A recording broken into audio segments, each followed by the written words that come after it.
بسم الله الرحمن الرحيم وبه نستعين ثم الصلاة والسلام على سيدنا ونبينا أبي القاسم المصطفى محمد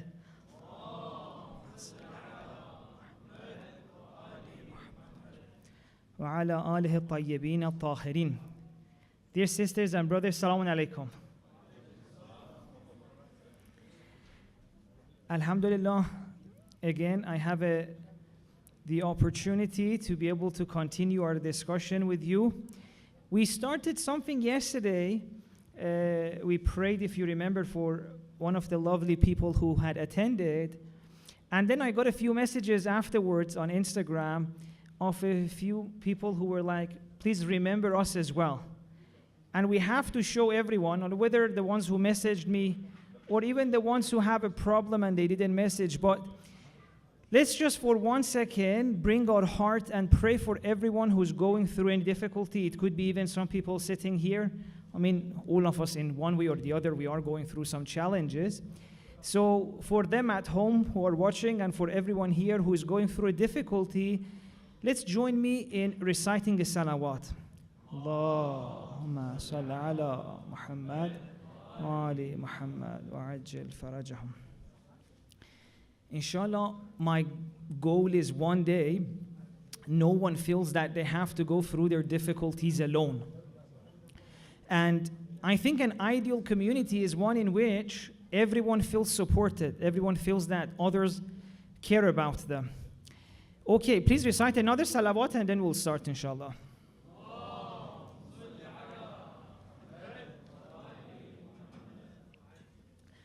All right. One of the main themes of this series was what? The idea that right now we are facing a meaning crisis. So many people are feeling so many questions. So many people are feeling that life doesn't make sense, that their suffering is too much. They keep asking, why is all of this happening? Why did God do that? Mental health crisis is happening. Suicide rates are spiking. We are dealing with a very serious challenge. And one of the things that we've been saying in the past few nights is that we need to go deeper in religion if we are to find a solution.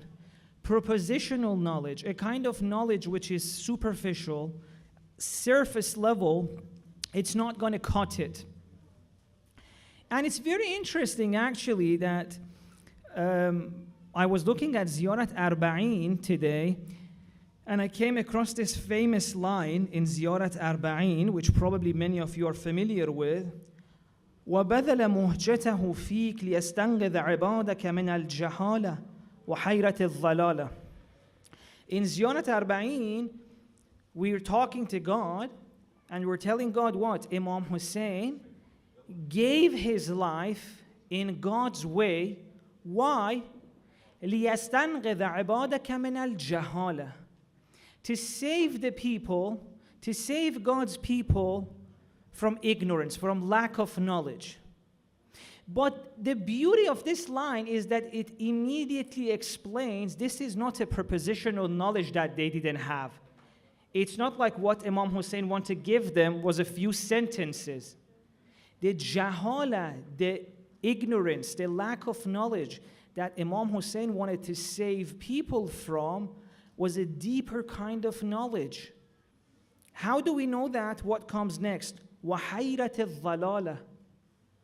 They were confused, they were in a confusion, they were lost, which is exactly what we've been saying. What does it mean to be lost? We're only lost when we cannot make sense of the place we are in, right? If you know where you are, you're not lost. So being lost by definition means that you can't make sense of where you find yourself. Where you are does not make sense, and that's what we've been saying, it's happening to us. A lot of people cannot make sense of the reality of their life, of the suffering, of so many aspects of it. So the jahala that Imam Hussein wanted to save people from was a kind of jahala that has to do with deeper levels of our being, not just sentences, which is what we spoke about in the first night. Okay, let's continue with the discussion we started yesterday. For those who were with us, the 10 ways that we can improve our community, the 10 opportunities we have for growth. And we said every single one of these 10 items is one way in which we are stuck at the surface.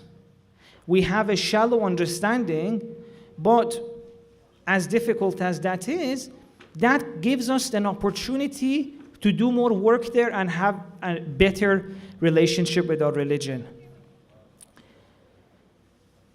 Yesterday I mentioned 8 of them. Oh, by the way, do you remember number 7, what it was? Number 7 was that we have so much energy to go to the depth, but because we don't have access to the depth, we're stuck at the surface. And one of the ways I was mentioning that was how we have let down some of the most creative and beautiful artists in the community. And it's been very interesting because some of the artists actually messaged me and they were saying that they had experienced this, that as soon as they wanted to create an art which is a little bit different to what people expect, people were, they couldn't accept that. So it was very interesting for me that this also touched on the experience of the artist as well. They were like, they expect a very narrow, limited scope of work for us. If you change a little bit, it's not considered Islamic, and that limits their creativity. Anyway, that was number 7. Today we're going to pick up from number 9. Number 9, which is one of the 10 ways in which we can improve our community, and right now we're stuck at the surface, is that we expect perfection. We do not allow, or at least, even if in our mind we say that it's okay to make mistakes, everyone's made it, in the surface of community, what happens is that people feel like with the smallest mistake, they're done. They're not going to get any second chances, any third chances. You're expected to be perfect from the moment you become baligh till the end of your life. And I'm not saying that's a bad thing. I wish we could be like that. But I don't know about you. I wasn't perfect. And most of the people that we actually look up to, some of the even heroes that our youth have, were people who were not perfect from day one. One of the things which always, made me think was that many of you know Malcolm X, right? And many of you not only know him, but are inspired by him. I remember there was a time in Jose, whenever I asked my students, what are you reading? One of them would say, I'm reading Autobiography of Malcolm X. Like, I would ask it in another month, they would still say the same thing. That just showed how much they were inspired by this individual.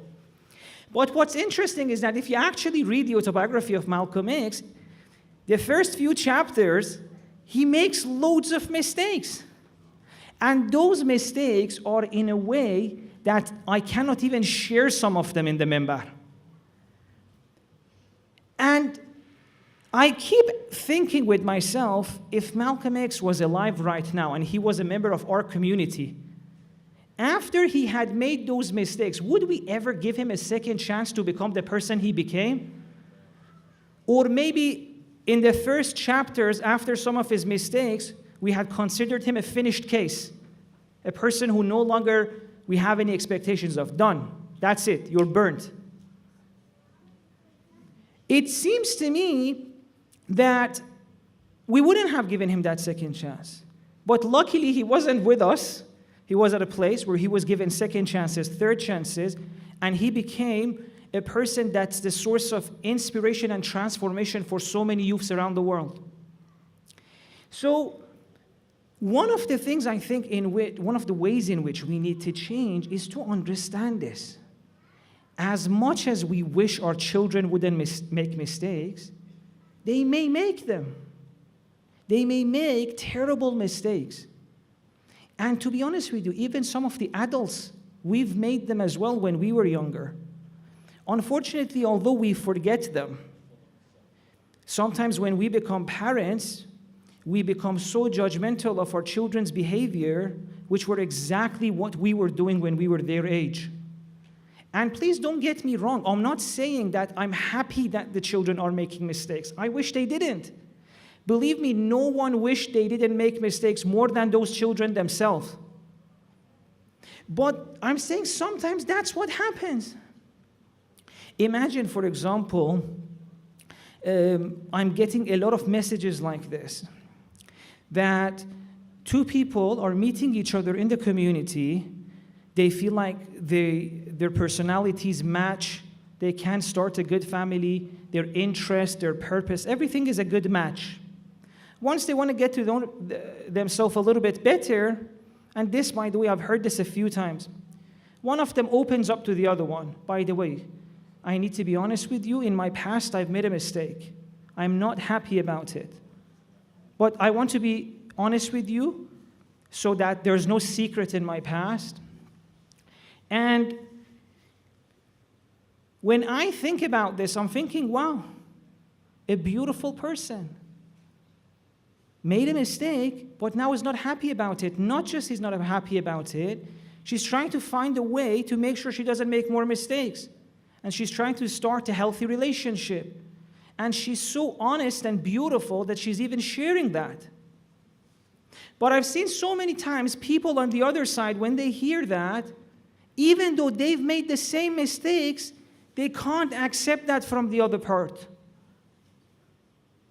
So, for example, they say, how can I trust this person later on? Well, I'm like, mate, you made the same mistake.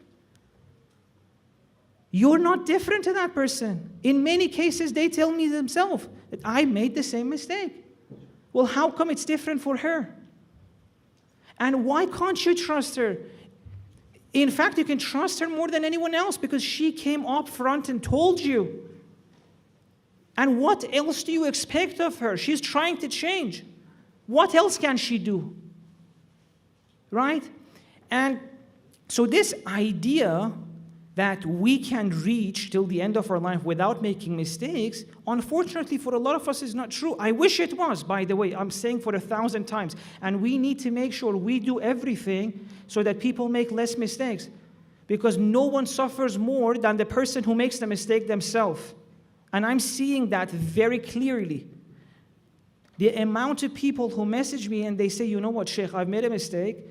I'm trying to get out of it. It's so difficult. I'm addicted, for example, to this act. I can't get out of it. I've tried everything. I've promised to God. On the night of Qadr, I've made a promise. I'm doing my best. I just can't. And I'm so scared of people judging me.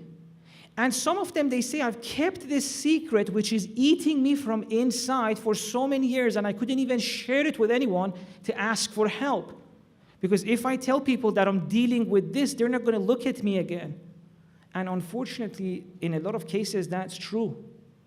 Sometimes as soon as someone opens up about a mistake, we suddenly see them in a different light. And I want to say not just this is not Islamic, but at a deeper level, it shows that we don't have a correct understanding of Insan. Insan was not meant to be perfect. Insan is reaching for perfection. The being in the world created by God that doesn't make mistakes are the angels. Angels are the one who always obey God and never disobey God. And if that was enough, God wouldn't create us. And in fact, that's the complaint the angels made after God created us. They were like, we're perfect. We obey you. We praise you. What's the deal with this Insan? He's going to make mistakes. He's going to shed blood. And God says, see, there's something about this Insan that is so special that it's worth even if it makes some mistakes on the way. Because Insan can reach a place where it can choose to do good, not because it's forced, but because it wants to.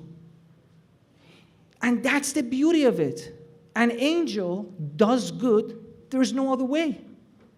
Insan can reach a place where both options are available, livable, and it reaches a place where it wants the good for itself. But that's not an easy journey. For some people, they have it. From the start, they choose good. But for many people, no, the journey is not that easy.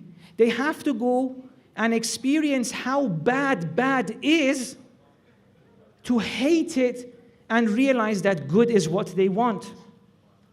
How many people have you seen that maybe once they go to uni, they've got a little bit more freedom, the restrictions or family are over, they start doing things which previously they hadn't done because their family had forbidden them. They go down a path, and after a few years, one thing leads to another, and suddenly after a few years, they find themselves in a place where they've broken so many hearts, so many promises they made are broken, and they're not happy with what they've done to others. Maybe on the way, they've broken the heart of 3 people. They've created attachments that they could not be committed to, and they look back at those broken hearts, broken promises, and they feel like, no, man, that's not what I wanted to do. I never meant to do this. And it's only after they see how bad that is, how heartbreaking that is, then there's, I want to live my life differently. And they commit to living well in a way that may be stronger than anyone else. Again, I'm not saying so my prescription for raising kids is that let them make mistakes. No, that's not what I'm saying. I wish no one makes mistakes, because mistakes hurt people. Mistakes lead to broken hearts. Mistakes lead to broken promises. I don't want anyone to make mistakes. But I'm saying the way to do that is to be a little bit more understanding, to allow a little bit more honesty, even if not in community, at least in families. Imagine a father who's been down this path. When he was younger, he made a few mistakes. But now he thinks that I'm not going to share this with my kid. And anytime his child, who's now a young person, and says, you know what, Dad, I want to do this thing. I want to try this thing. All my friends are doing. And Daddy only says, no, it's wrong. Well, tell him, oh, no, it's wrong. It's not going to cut it. Imagine if Daddy opened up and said, you know what, son? Sit down. I need to talk to you. This path, I can't force you, because parents, honestly, we can't force our kids. Try your best. It's not going to work. But maybe as a parent, I can sit my kid down and say, you know what, this path, okay, fair enough, I can't force you, but see, people before you have tried it. Well, if Daddy made a mistake, why not open about it and say, you know what, I did this, and it led to this and this and that. You give them a taste of what mistake could do. And the person, if you're lucky, may decide not to go that way. But I'm saying that as long as we don't allow even honesty in families, all these things are just kept in the shadows. They don't go anywhere. And believe me, in the shadows of our community, so much is happening. Maybe you know better than me, but so much is happening. And it's not going to go anywhere if we don't speak about it. The only thing that is going to happen is that we will not be able to equip our youth and ourselves against all the mistakes they're already making. I'm saying honesty allows them to maybe get a kind of wisdom that would change it, the help they need. Many people are already telling me that I've already realized this path was wrong. I'm committed to this thing. It's affecting my self-esteem. It's taken my life over. I have no control over it. I keep doing it. I make a decision not to. 2 hours later, I'm doing it again. Help! Where can I go to get help? And believe me, it's not easy. Once something leads to compulsion, we'll speak about this a little bit more tomorrow. It's not easy to get out of it. So honesty, a little bit of transparency, knowing that ultimately we all have made mistakes, or at least some of us, and sharing that with other people can prevent us from making more mistakes. And it's very beautiful because look at it, for example, in a lot of addiction camps in which people are trying to help others to quit their addictions. Most of the people who are working there or they're volunteering there are previous addicts. Because a person who's been down a path knows better than anyone else how to help others not go there, or if they've already started, help them out. But if I cannot open about the mistakes I've made, how can I pass that wisdom to you? How can I share that experience to you? One of the best books written on addiction is by a neuroscientist called Mark Lewis. He's got 2 books, The Memoirs of an Addicted Brain and The Biology of Desire. If you're addicted or you want to learn more about addiction, definitely read these 2 books. Amazing books. What's the story of this guy? He was studying psychology in undergrad. Then when he reaches around late 20s or maybe early 30s, he becomes addicted to drugs himself. And a few years of very tough life. And I think he ends up in jail, or maybe not. But he manages to quit. But those few years in which he's going through all of that addiction, and it really hurts him, because we'll speak about addiction more to see how it affects your life. He really makes it his life goal to study addiction and help others stop that. And he becomes a neuroscientist to study what happens to the brain when you get addicted, and he's written a beautiful book that can help many people. And his first book actually is about his own journey of dealing with addiction, The Memoirs of an Addicted Brain. It's about himself. And I'm thinking, if he was in a community in which he couldn't share that, what would happen? If he couldn't open up about this idea that this was my past. I've overcome it now, but on the way, I learned so much that I can share. If he couldn't do that, you know how many people would have lost that wisdom?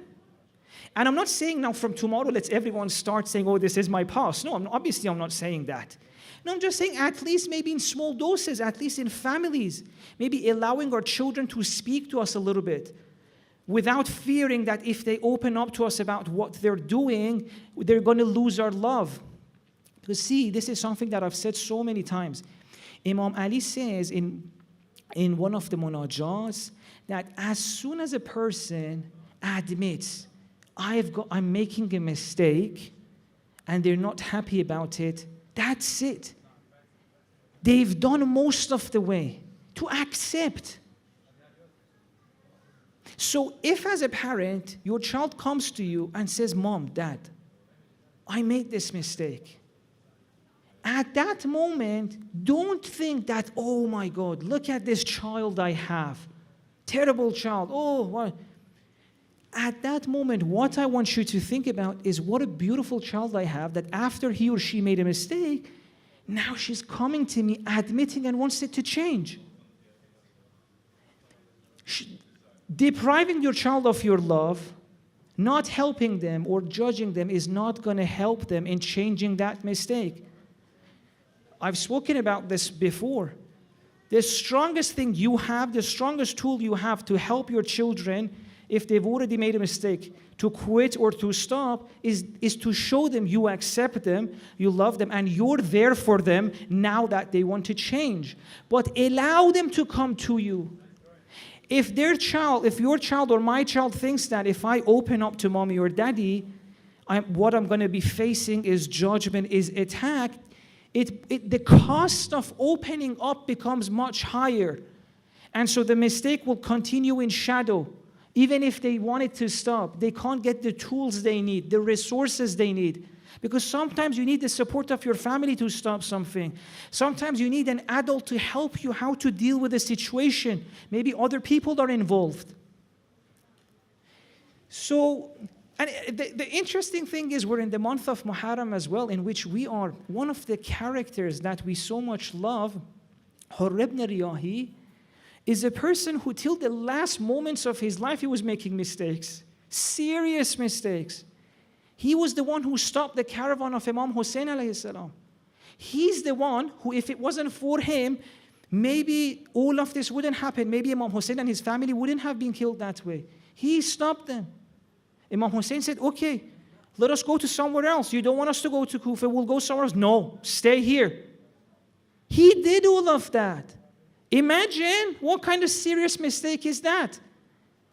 If at that point, if we went back in time and we encountered Hur at that time, when he stopped the caravan of Imam Hussein, what would we think of him? Ooh, lost cause, burnt soul, that's it, you're done. No possibility of salvation for you. You stopped the caravan of Imam Hussein. Can you imagine a mistake bigger than that? But what does Imam Hussein see? Still potential to change. Even Hur, I'm going to bring him back to the right way. Terrible mistakes, but Imam Hussein sees, no, even Hur can return. And he does. He does. And in many communities around the world, every year, people remember Hur ibn Riyahi as a beautiful companion of Imam Hussein. We celebrate his life and mourn his shahada. Imagine the place he's reached, remembered every year by the faithful people around the world. Only because Imam Hussein gave him a second chance after the most terrible mistake. So I'm saying sometimes people need to, unfortunately, I wish it wasn't like that. Again, I'm not saying let's go make mistakes. Wallah, mistakes make life hell. And I'll speak about this tomorrow. But sometimes we make them. And it's only if people come to our support and help that we can get rid of them. Please recite the salawat.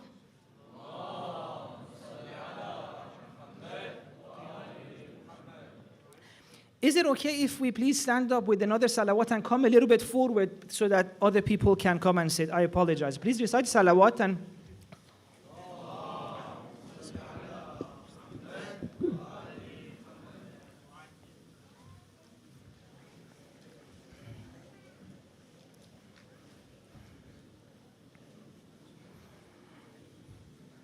Thank you so much for doing that. I'm so sorry. I used to be always saying, why do these lecturers keep making us stand up and go forward? And I'm like, oops, that's me now. So apologies. Feeling good? Settled down? Yes, shall we continue? Thank you so much, by the way, for doing that. Inshallah, we'll give more room so that others could also come. There's a very beautiful verse in the Quran. It's in Surah Yunus, verse 99. Allow me to read it. وَلَوْ شَاءَ رَبُّكَ لَآمَنَ مَنْ فِي الْأَرْضِ كُلُّهُمْ جَمِيعًا أَفَأَنْتَ تُكْرِهُ النَّاسَ حَتَّى يَكُونُوا مُؤْمِنِينَ. Surah Yunus, verse 99. God in this verse is saying, if I wanted, I could make everyone believe. I could make everyone believe, do the right thing. Do you think that's difficult for God? No. God says, if I wanted, had I wished, I could make every single human being believe in the right things, do the right things. But I don't want. And then God says to the Prophet, who are you to want that and force them to do good? See, if we force our children to do good, instead of showing them that good is good, we are going against the philosophy of creation of Insan. The whole reason God created us is that God wanted creatures who do good not because they're forced, but because they choose to.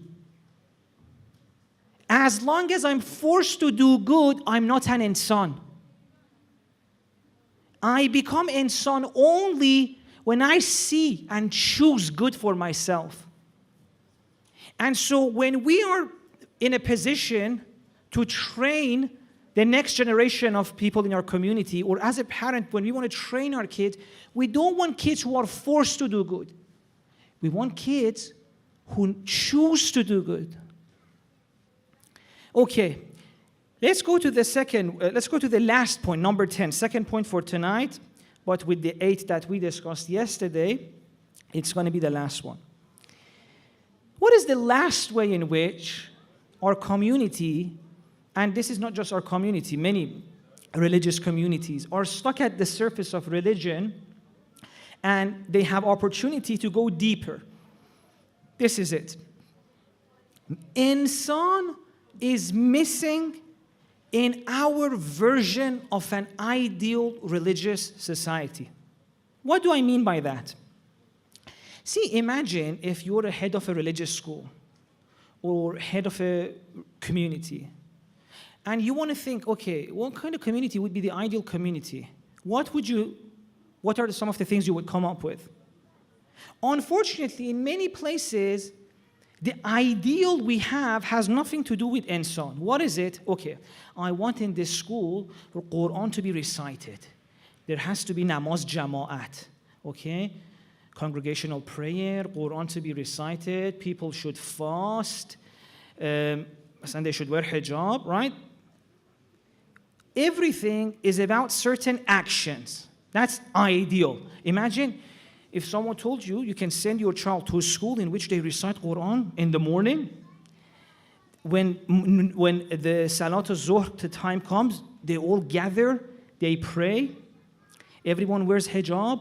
You'll be like, ooh, perfect school for my child. Well, I'm not saying you're like that, by the way. I'm saying some people could be like that. I'm obviously overgeneralizing. But you see that there is no attention almost as to what are those kids like. Okay, they're all praying. They're all reciting Quran in the morning. What are they like? What is their relationship with God?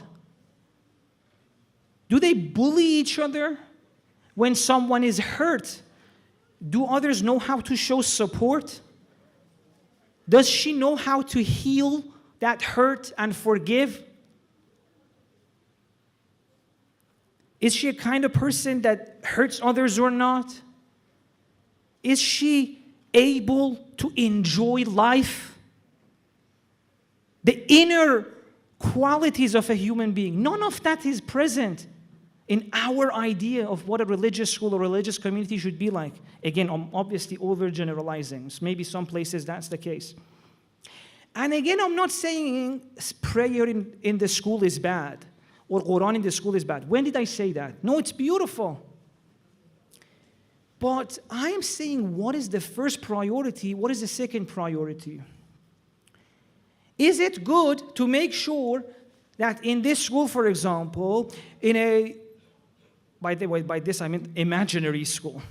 Because one of the things about me is that primary school and high school, I've been to 8 different schools. And I've received so many different experiences of how schools deal with prayer. Even in Iran, different cities here. In Iran, I remember one of the things they do was that prayer time for us as kids was the most horrible time of the day. One of the tutors would come, very grumpy, everyone, everyone, go to prayer. Grumpy. If you didn't pray, the judgment on their face, I'm like, how many muscles on your face are you using to look at me like that? You felt the judgment in a way that destroyed you for at least a week if you just didn't pray. And believe me, not even one sitting us down. This is even, for example, in a religious city. This is where I went to school in Qom as well. Not even once they sat us down, what is this prayer? What does it mean? Who are you talking to? What's happening? Just once we got lucky, a scholar came. Last year I was there. And he said, by the way, in prayer, you're talking to God. I was like, wow, really? No one told us that. And when I look around, no one's doing that. None of that. What did they care about? Everyone in this school is praying. And everyone was proud of that. Families were happy about that. And a lot of the times, even when you speak to the school, they're like, believe me, it's not me. It's the parents. If we want to be a little bit more, give a little bit more freedom to the children, if we want to, for example, talk to them, families get on our case. So it's a mutual thing. I'm not saying it's anyone's fault. Although I'm not even saying it's family's fault. It's no one's fault. We're all trying our best. But let's make our best achieve more.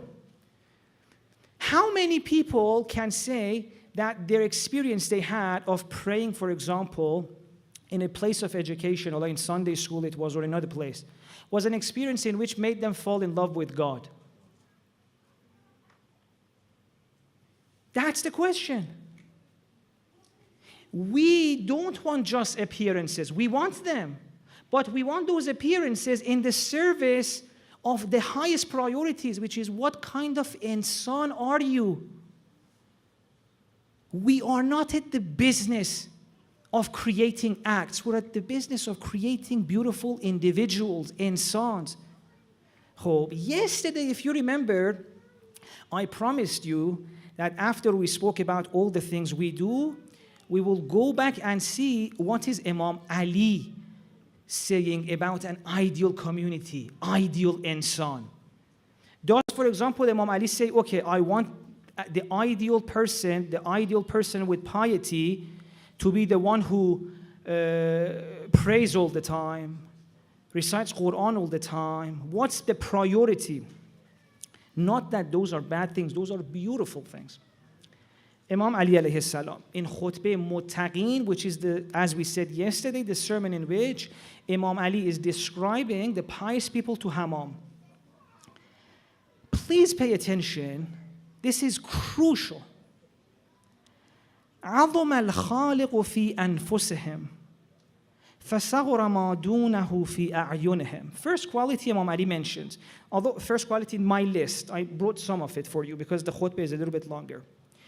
Imam Ali says God is so great in their eyes that everything else in comparison loses significance. See? It's a very real inner quality.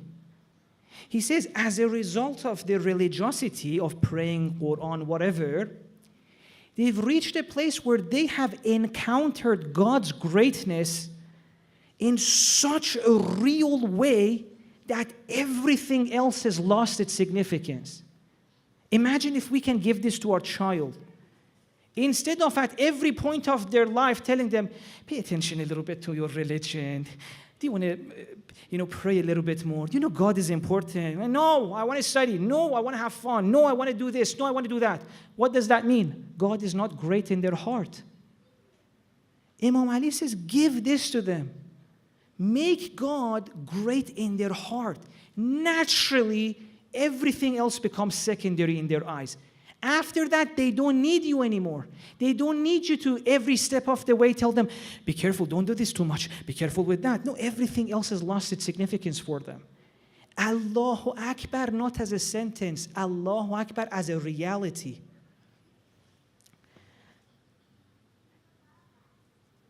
نزلت أنفسهم منهم في البلاء كالتي نزلت في الرخاء.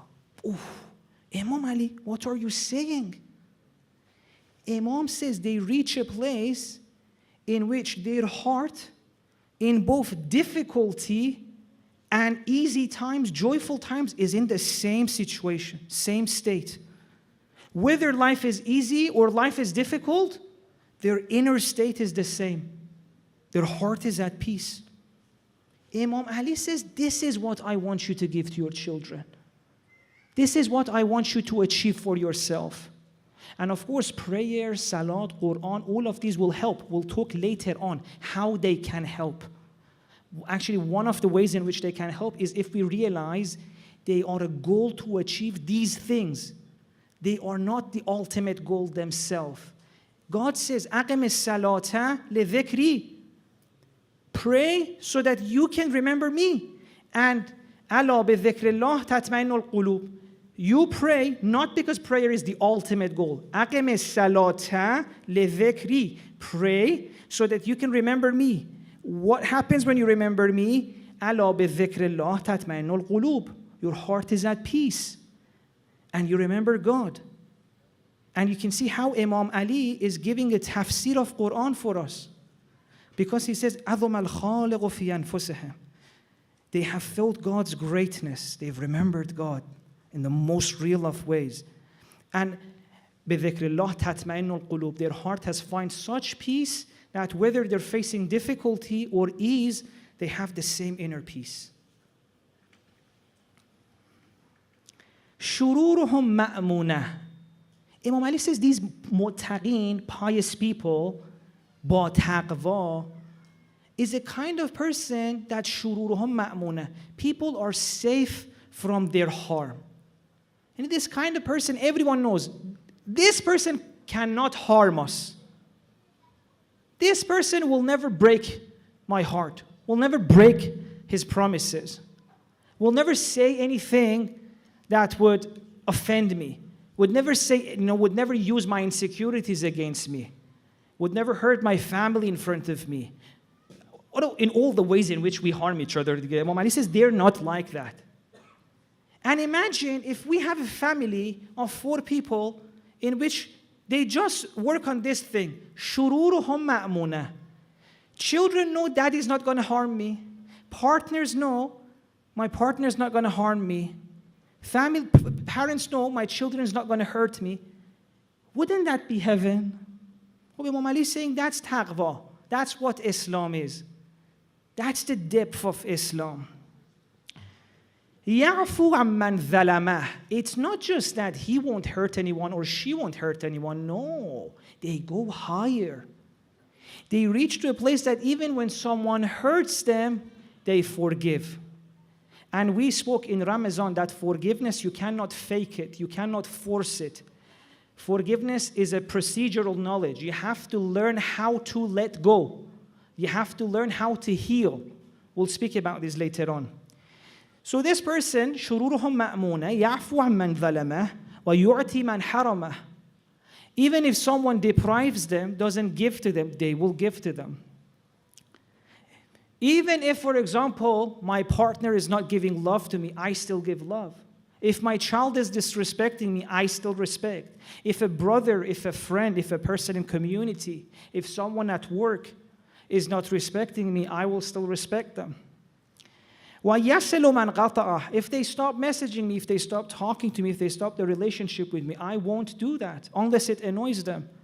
But just because you cut off with me, just because you stop caring about me, I'm not going to stop caring about you.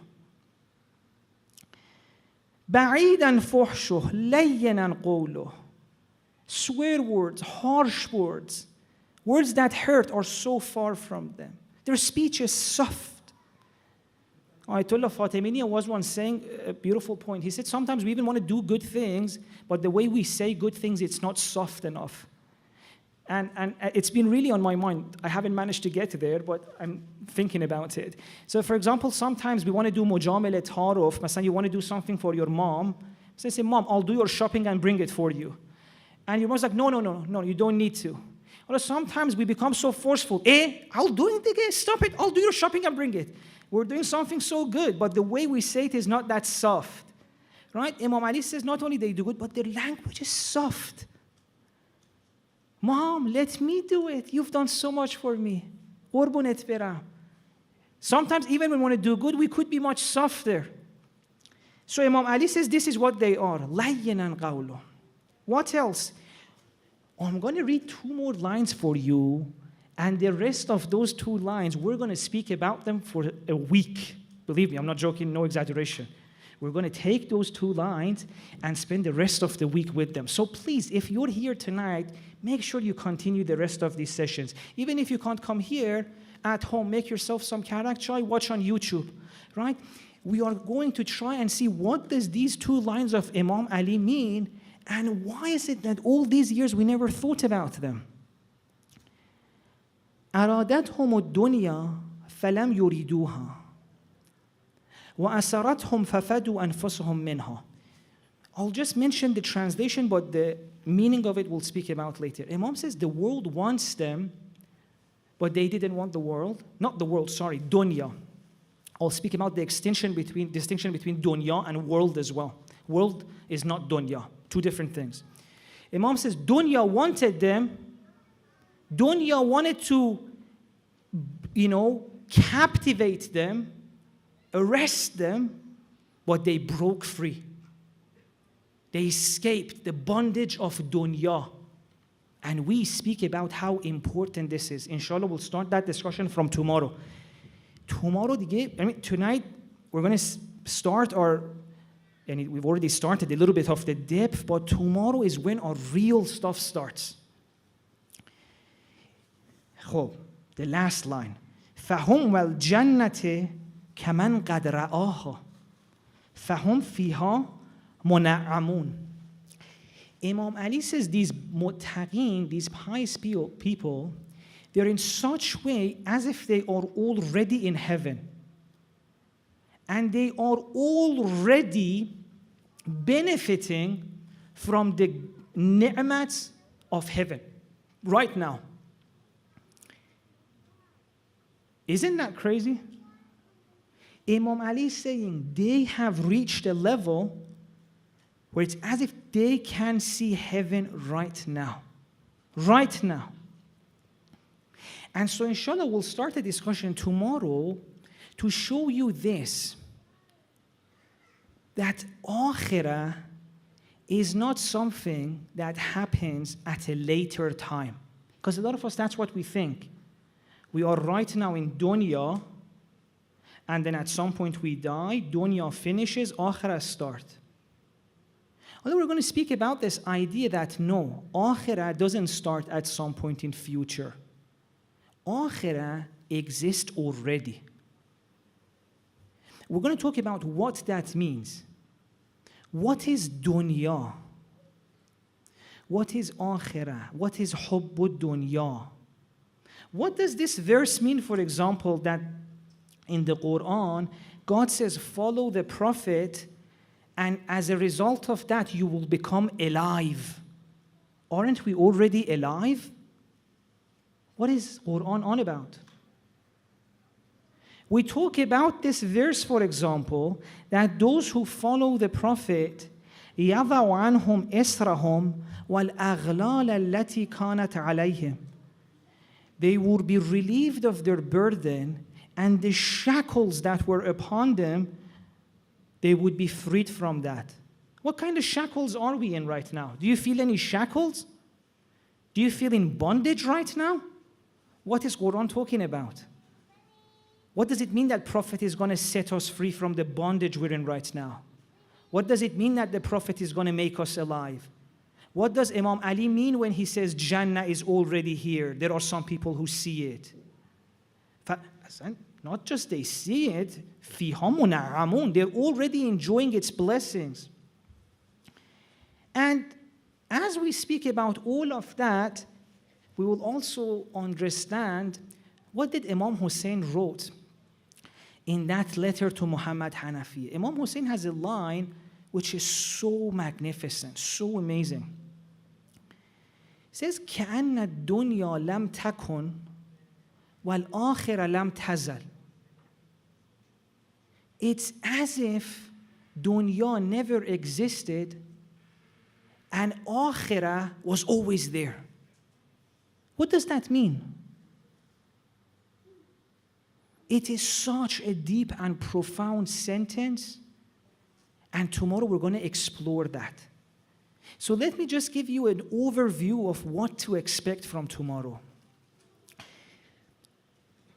We are going to speak about this idea that in the same way that religion has depth, this world also has depth.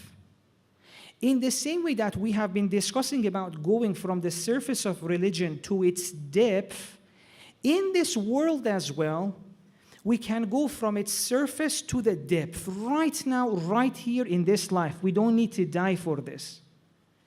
And we will see that this world is not the same as dunya. Dunya is only the surface of this world, and its depth is akhirah. So there is a way for us, even in this world, through the teachings of Prophet Ahlul Bayt, to go to the depth of this world and find akhirah there. And not just find akhirah there, find our Creator, find our connection with God. And I'm going to even tell you another interesting thing that we are going to find as we go into the depth of this life, of our experience, is ourself.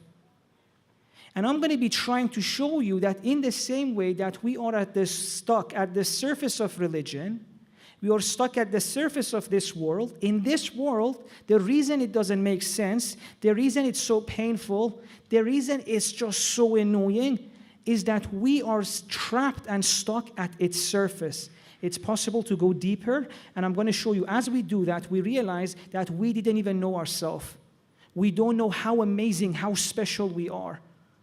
And we are stuck at the surface of ourself as well. And we're going to go deeper and find deeper places inside ourselves and realize what does it mean, man arafa nafsah faqad arafa rabbah. Or the verse in the Quran that they forgot God and they forgot themselves. What does it mean to forget yourself? We're going to talk about all of that. But let's not get ahead of ourselves. Tonight is a very special night. Tonight we have so many other things to learn. It's not knowledge. It's how to live. It's courage. It's patience. And who better to learn that from than Imam Hussein and his family? Tonight, the difficult days of Lady Zainab are starting. So wherever you are, I ask of you, please try to bring your heart to a present state. And inshallah, we're going to benefit from the Messiah. Please recite salawat.